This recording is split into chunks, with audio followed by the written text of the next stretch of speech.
Assalamualaikum, welcome back to my channel. If you're new here, my name is Isatu. I've been on a hijab journey, and today I wanted to finally give an update because I feel like I haven't done an update in a really long time. You know, I came on here, I did my what was it, hijab journey video or whatever, and I told you guys that I was planning to start this hijab journey and that I was really just trying to improve my hijab, but I feel like I just left y'all hanging, you know? Like, I never really did an update, and I've had a few comments of like people telling me to give an update, so I'm gonna do that today, and I'm gonna do it while I do my makeup. So I guess I'll start by saying in September it was my 10-year anniversary of wearing hijab, so I called it my hijab anniversary, and it was kind of surreal because I was like, wow, like I've been wearing hijab for 10 years, and it doesn't really feel like it, you know? Like, time flies. I'm literally graduating from college in like 7 months. Not even, let me see, December, January, February, March, April, May. 6 months, basically. 6.5 months, because we're in November right now. Which is just so crazy to me because I'm just like, wow, I feel like I just started college, you know? And so life just flies by. My goal was that by the end of 2021, I would be really happy with like where my hijab is. And so I guess I'll just tell you guys like where I'm at with my hijab. And if I feel like I'm on track to meet that goal. Mid-November, I feel like as if my hijab has improved a lot. I dress modestly most days. I think my issue is that it's really difficult for me to be modest when I'm like in a rush. Especially like being in college, you know, sometimes you just need to throw something on, and you know, like a lot of the outfits that in the past I would throw on are not modest. So I would wear athletic leggings, throw that on with like a sweater and walk out. Like that was a very typical outfit for me. But now I'm like, you know, I can't wear that anymore. So, you know, I'm not gonna lie, sometimes I still do it. Usually I do, like if I do it, I try and wear like a big jean jacket. But like, you know, that's still something I need to work on. And I will say, like, I started a fitness journey, so I've been like trying to get fit. And that has been interesting as well because most of the clothes I used to wear to go to the gym are not modest, you know? Like I used to wear, I'm a Nike girl, I love me some Nike, so I used to wear like a lot of Nike stuff, and that stuff is not modest. Like, that was like a whole challenge because I remember like, I guess one way I know that like my hijab has improved is that when I started going back to the gym, I felt really uncomfortable with what I was wearing. I was like, oh my God, like I feel uncomfortable right now. And I was wearing the stuff that like I used to wear all the time, and it was like, whoa, like I don't feel the most comfortable wearing these leggings right now with like how I'm wearing it. So then I tried to find like modest athletic wear, and y'all, the options are so limited. Like the options are despicable and like just sad. Like I was frustrated because for one, like a lot of the options are super expensive. Like I'm like, it's not that hard, y'all. Like we just need something long. Like take a regular athletic shirt and make it longer. But I ended up finding this brand, Veil Garments, and I actually like really liked their thing. One second. So I actually really liked their options. Particularly they have this one top that has like a hijab built in, and it's long sleeve, it's long, like it covers your butt, but like it's still athletic material, and comfortable. Like, I like it. So I bought 3 of those, and I actually did a video on my channel, but I think I'm gonna delete it and re-record it because I don't like it. I think it's like bad quality, so I'm gonna redo that video. But yeah, so I bought that, and I love it. I'm actually an ambassador for them. Not that I haven't even been like really telling people I'm an ambassador, but literally all that means is that I have a coupon code. That's been really nice because I've been able to work out and like still feel like as if I am being modest. You know, I don't think Muslim women should feel uncomfortable going to the gym. I don't think our hijab should limit us from going to the gym.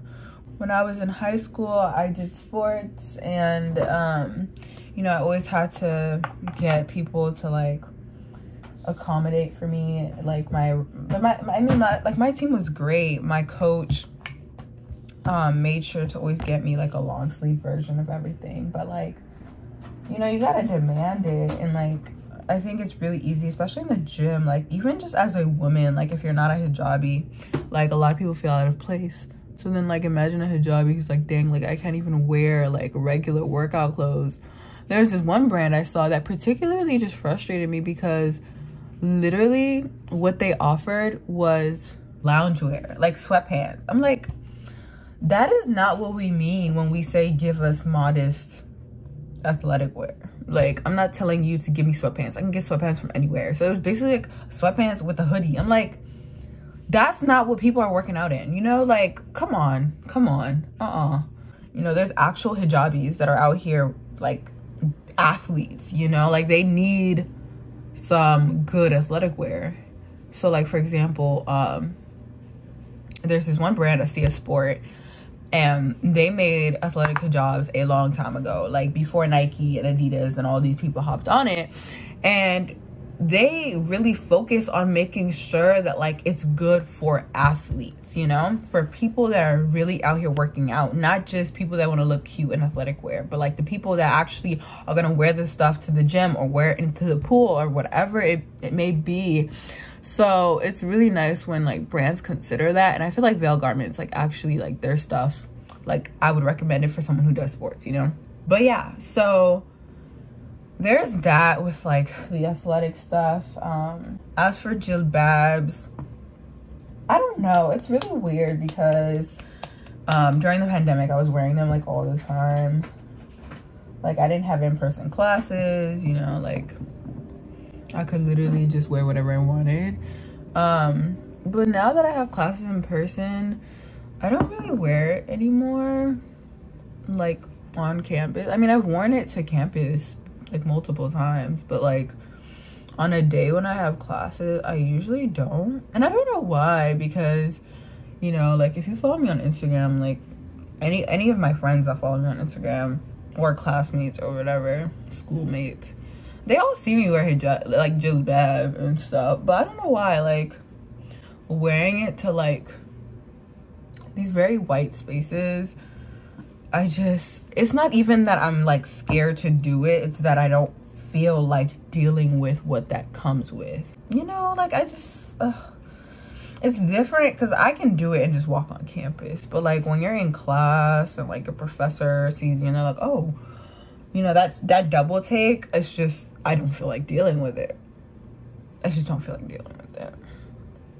I have one French professor who like, she's so kind, she's so supportive, but like I know she would have a reaction. She'd be like, oh, like you're wearing this now?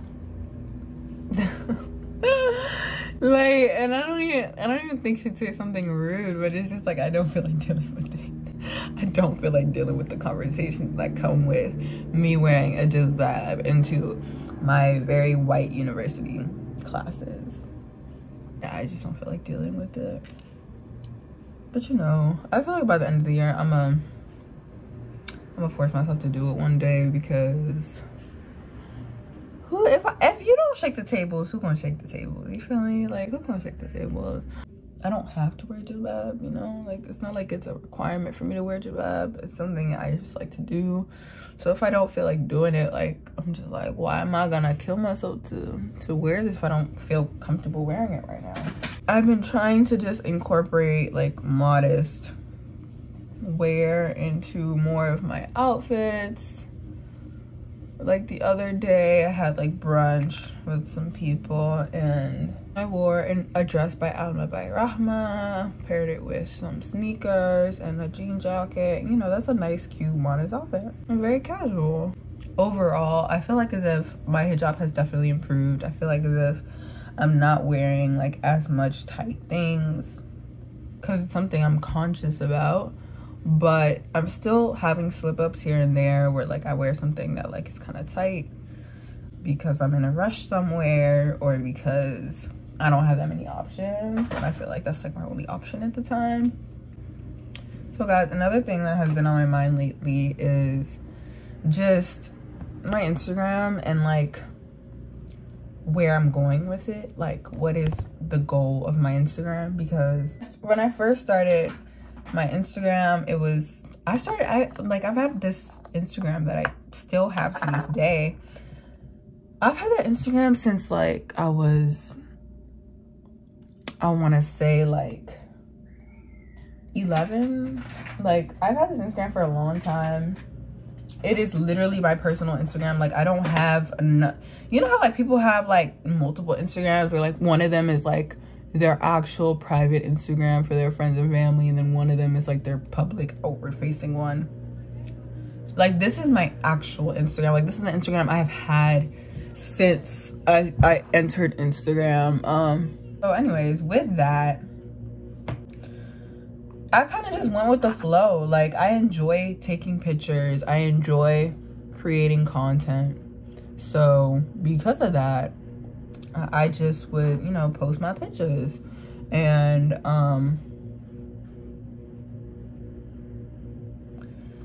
over time I gained more followers, and you know, now I'm almost at 10K, which was my goal. I wanted to reach 10K by the end of the year. I don't know if that'll happen, but Allahu Alam, like maybe I will, maybe I won't. Inshallah I will. But that was my goal. I was just like, I want to reach 10K. And like now that I've like reached this place and like, you know, brands are starting to reach out to me, like smaller brands are starting to reach out to me. And also I feel like just in my life, people are starting to call me an influencer. I just reached this point where I'm like, where am I going with this? You know, like what is my end goal? Like next year I start working, and the profession I'm entering is not easy. And I'm like, what is my priority with YouTube? Like, I mean, not YouTube, but like with my Instagram, like, is this something that like I'm going to prioritize when I start working? Is this something that is just a hobby and it's just on the side? Is this something that like I actually want to try and like do something with, you know? Like that's what I'm trying to figure out. And then also like trying to figure out what my priorities are, because I'm not gonna lie to y'all, like something I've been thinking about lately is like, okay, I spent all this time creating Instagram content, thinking about, oh, how am I gonna like post good content and like keep my engagement good and all this stuff. Like, but I need to think more about like my iman, like my connection with Allah. Like that's like, I'm just like, why is this what I'm spending most of my time on, you know? Like I quit my Quranic classes that I was taking, like I don't even know how long ago now. Like it's been a while, like 2 years ago maybe. I told myself when I quit, because I basically wanted a new instructor, so I quit and I was like, yeah, I'm just gonna quit, and then I'm gonna find myself like a new instructor, because I wanted a female instructor. I always had male Quranic instructors. When I was younger I had women, but now I have men. I've had men, and personally I don't know about y'all, but I prefer having a woman. But like, you know, like I haven't been advancing much in terms of my religious knowledge, and it's something that is like paining me, because when you remain stagnant in your iman, and not even your iman, but just like your knowledge and all this stuff, it goes to a point where your connection with Allah just starts to dwindle. And I feel like that's the most heartbreaking thing in like ever, like, is to realize that your iman is dwindling. I wish that upon no one, but I think all of us experience it during this life. But yeah, so I'm not trying to be like that. I'm trying to get my iman together. I'm gonna use this Charlotte Tilbury. How do you guys feel about this? Because for me, I have oily skin, and I don't think it like stops anything from transferring. I have this one too. I think this one works better with like not making things transfer.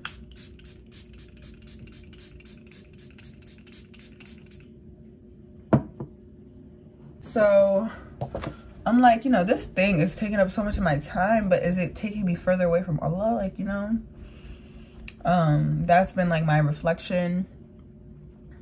I'll also say that like my Instagram, it's been really interesting because I've had so many opportunities. I've had so many just like experiences, and my Instagram could have grown so much, but it's like it you know, I feel like it was Allah that was making my Instagram just like stay where it was at. Like my Instagram was just growing so slowly. But when I started my hijab journey, I became so thankful that it actually took so long, because yo, like having a following is a test, you know? Like you start prioritizing your social media, you start thinking about your content, you start thinking about how to get engagement. And I'm sure you guys have seen a lot of like, you know, Instagram influencers, but like a lot of times, like, how do you say this kindly, but like a lot of people end up kind of just going away from their hijab, you know, no longer wearing hijab properly. Some take it off. Like, I don't want to gain a following on Instagram if that means that I'm going to just lose my faith. If Allah not giving me an Instagram following is his way of protecting my iman and allowing me to strengthen my iman before giving me that, then I am totally okay with that, you know? Like that, I am thankful for that. So like for me, I think about it, I'm like, if I had, because like in high school, I remember I got posted by a lot of pages and stuff, and I'm like, if I had gone like viral at that time, I don't know if I was ready to like handle that, and I don't know if I was ready to handle that, and I don't know if my iman would have stuck, because there are people with very solid foundation in their faith who their Instagram clout has essentially diminished it, you know? Y'all, lashes are just impossible for me, and it makes me so sad because I love how lashes look, but like I just can't. And I just got PR from that Kiss brand. They sent me lashes, but I'm not gonna wear them. I looked at the lashes, I was like, child, it's not going on this face, that's for sure. I just finished my makeup. Today I'm going to take pictures. I rented a camera, and I asked one of my friends, and I asked one of my friends if he would take a picture of me using a camera, and he agreed. So that's what we doing today. We taking pictures with a professional camera or whatever. You know, actually I could have recorded this video on the camera, but we ain't doing all that yet.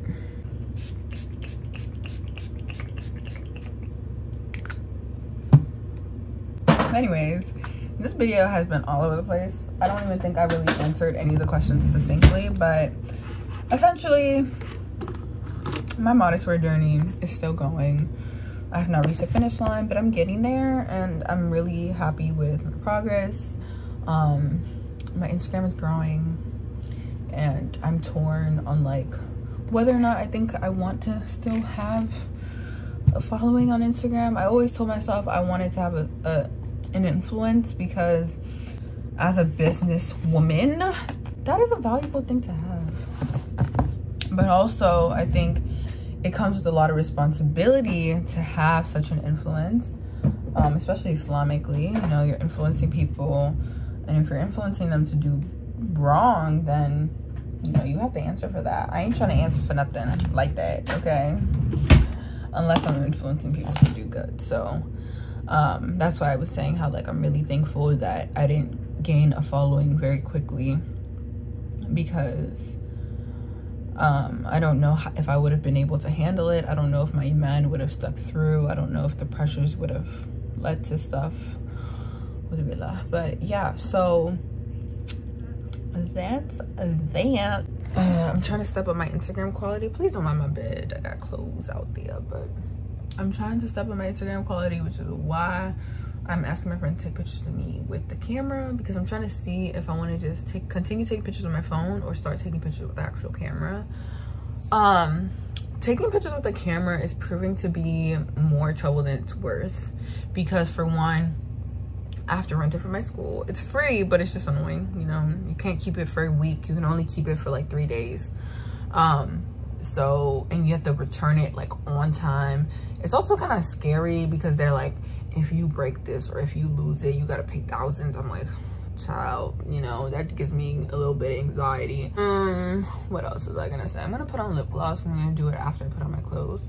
Also, I cannot take pictures by myself with the camera. Like, maybe it's possible, but I don't know how to do it. I don't have a studio to be doing it with like all those cords and I like to shoot outside, and I don't know of a way to shoot outside on my own. So it's either I just continue using my phone with my little tripod and my little remote, or I have to get photographers to help me, because, like, you know, using a camera, not everyone knows how to use a camera. So either I train with my friends. They don't be wanting to do all that. They don't be wanting to do all of that. So today, the person I'm shooting with, he likes photography. Like, he enjoys photography. He's not like a full-out photographer, but he likes photography. So he was like, yeah, I'll help you out. I was like, perfect. Hopefully it turns out well. I'm hoping it turns out well, because I'm shooting for a brand as well. So we shall see. At the end of the day, if it doesn't work out, I'm gonna take the pictures with my phone, because the brand did not pay me enough for me to be over here trying to get professional pictures. I'm just challenging myself to get really good quality content, because I want to see that growth, and also see if it like resonates with my engagement. Like does doing that help with engagement or not? I'm just testing those waters. If it doesn't help with engagement, I'm going straight back to my phone. But yeah, so, you know, because I'm not no rich girl. I cannot be out here hiring photographers. But at the same time, the reason why I'm like, maybe I should just continue my phone, is that I don't want to keep begging people for their time. Well, it's not begging, but like taking time out of people's day and not being able to pay them. It's ghetto. It's rude. I don't like that. So I don't want to do that. And thinking about that, I actually just added to my media kit, like, if you want professional photos, you must pay an additional blah blah blah for me to pay a photographer, because I don't want to be over here mooching off of people, you know. And like that's kind of what sucks. And like, I watch a lot of different YouTubers and like content creators, and you know, people do like those like create content with me videos, and most of them have friends that take their pictures, but my friends don't like photography, and the ones that do, I feel wrong to like get their photography for free. So yeah. Anyways, thanks for watching, guys. this is my makeup. This is my go-to look. It's nothing special, but it works. Bye guys, like